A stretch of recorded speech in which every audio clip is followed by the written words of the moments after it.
1. Bible answers. Luke 4a. Do you have any Bible questions? Let the Bible surprise you with amazing answers. Below are some answers to the Bible questions frequently asked. 2. Did Luke make a mistake when he said Peter addressed a crowd of 5,000 men? A. Acts 4:4 speaks of Peter addressing an audience of 5,000 people. Professor of New Testament Robert M. Grant says, Luke evidently regarded himself as a historian, but many questions can be raised in regard to the reliability of his history. His statistics are impossible. Peter could not have addressed 3,000 hearers without a microphone, and since the population of Jerusalem was about 25 to 30,000, Christians cannot have numbered 5,000. Grant, Robert M. A Historical Introduction to the New Testament, Harper and Row, 1963.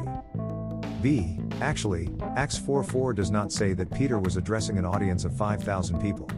The 5,000 refers to the number of people who became believers, not to the number of people who might have been able to hear Peter speak at any one particular moment in time.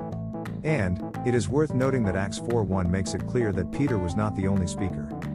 C. When a person, such as Grant, makes a claim that overlooks obvious and important details such as these, the rest of the claim deserves to be called into question.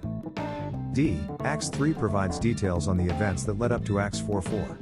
In Acts 3, Peter performed a miracle, by healing a man who had never been able to walk. After the miracle, a crowd gathered before Peter and John and the two apostles began preaching, but there is no mention of the size of the crowd. In Acts 4:1-3, Peter and John are arrested after preaching about the resurrection of Jesus. Acts 4:4 then says, however, many of those who heard the word believed, and the number of the men came to be about 5,000, Acts 4:4, NIV. E. Reading that verse carefully shows that it isn't making a claim as to the number of people who heard or could have heard Peter, or John, at any one particular moment in time.